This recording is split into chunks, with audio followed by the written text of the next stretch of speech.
Thank you for the invitation to speak about the novel foods regulation and insects in human nutrition.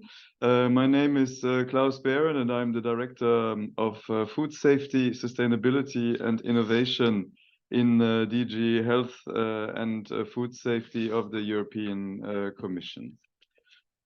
So let me start with the basics. The Novel Foods Regulation adopted in 2015 defines novel foods as food that has not been consumed to a significant degree by humans in the EU before 15th of May 1997, and that's the date when the first regulation on novel food came into force.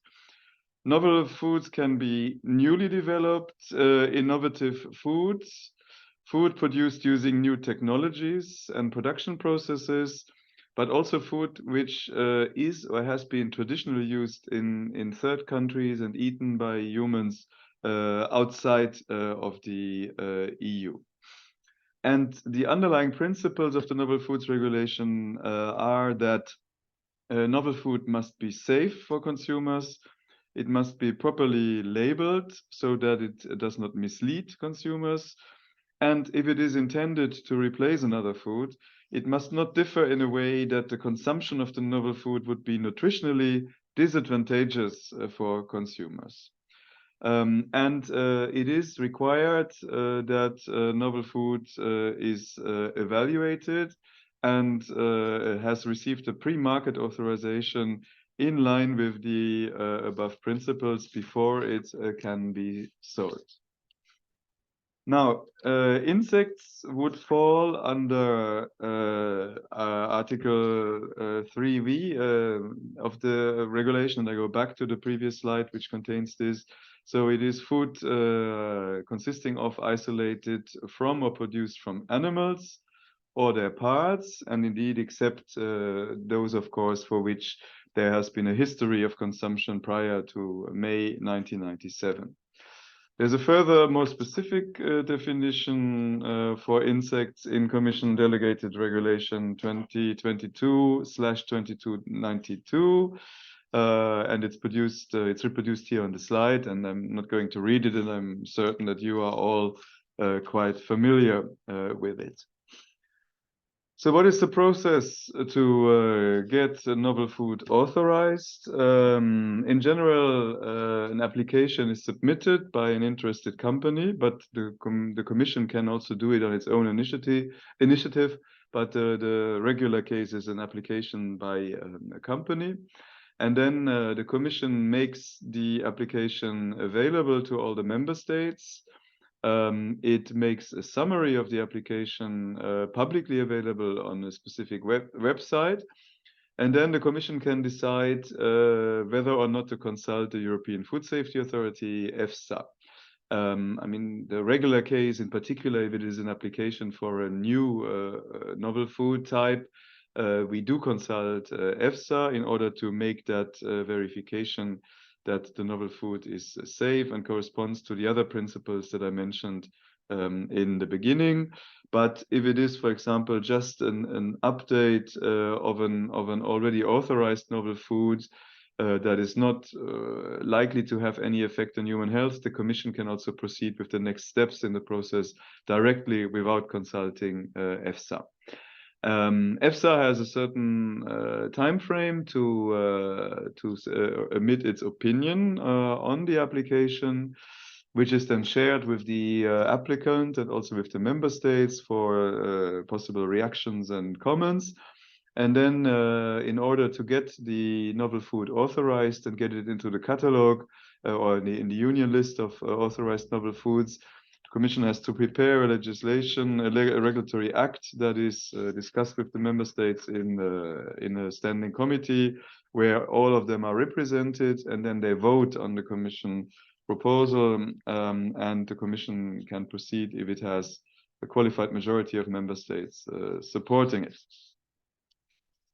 Now, EFSA has emitted guidance on what is required in an application dossier, and the various items are mentioned here on this slide. And again, I'm not going to read through all of them because it would take too long. And also, you can find that information. You're probably already familiar with that information by looking at the guidance yourselves. But one point to highlight in particular is that it's required to demonstrate the safety via appropriate toxicological information, including also information on allergenicity, which is particularly relevant for insects. And on the basis of the application dossier, EFSA must then consider whether the novel food is safe, whether the composition of the food and the conditions of its use do not pose a safety risk, and then also, as mentioned earlier, whether the normal consumption of the novel food would not be nutritionally disadvantageous for the consumers.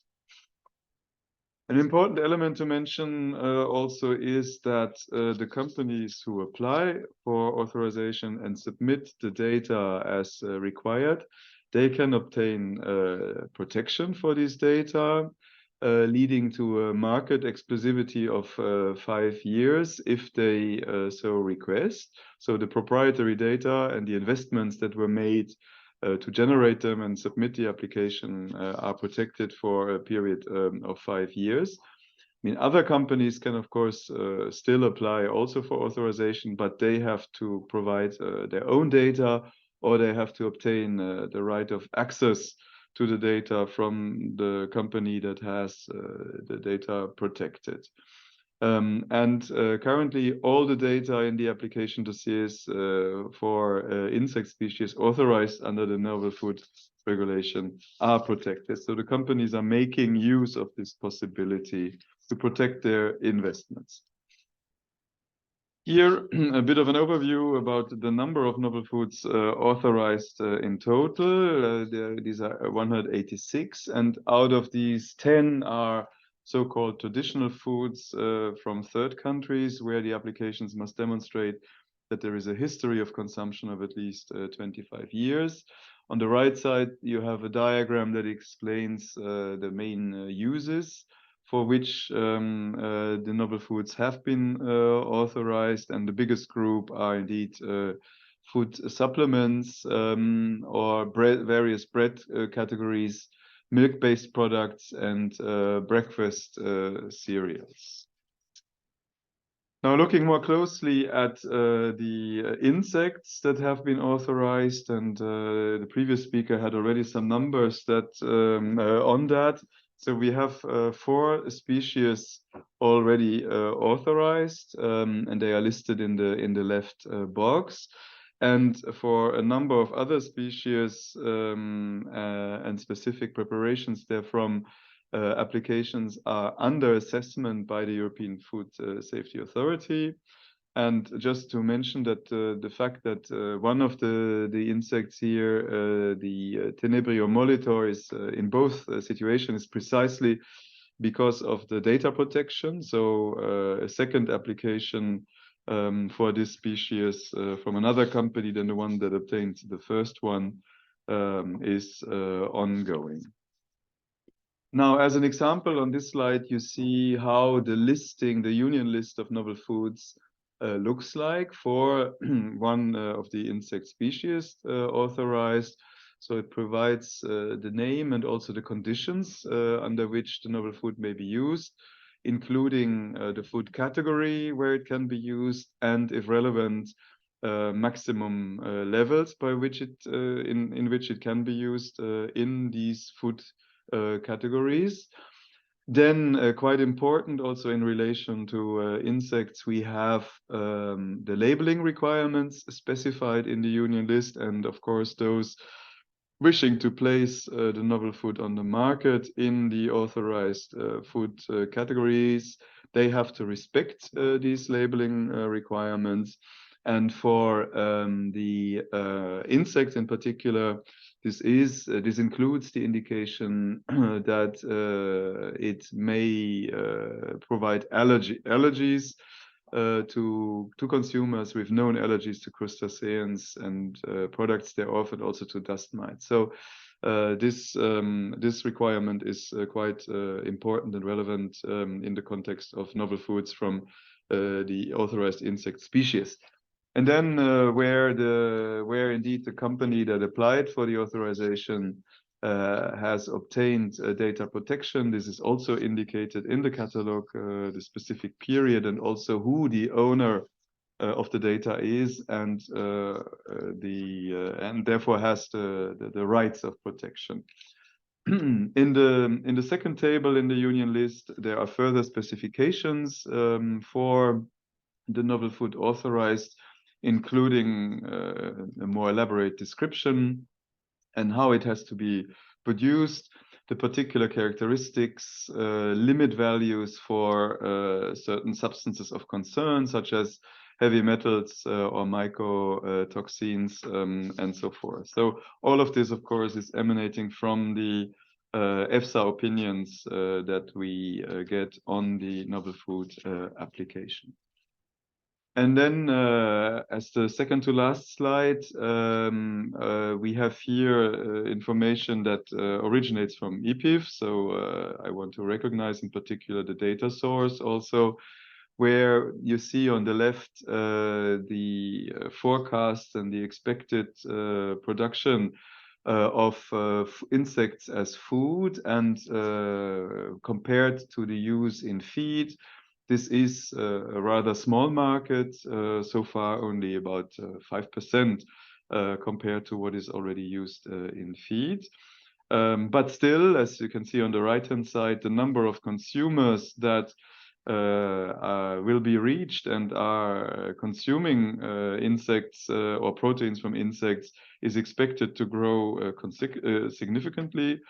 We are around the 10 million mark now, and there is indeed a growing interest among consumers in having alternative protein sources available, both for considerations related to climate change, given that proteins from animals and from animal production obviously have a higher footprint when it comes to greenhouse gas emissions, but also for growing awareness among consumers around animal welfare.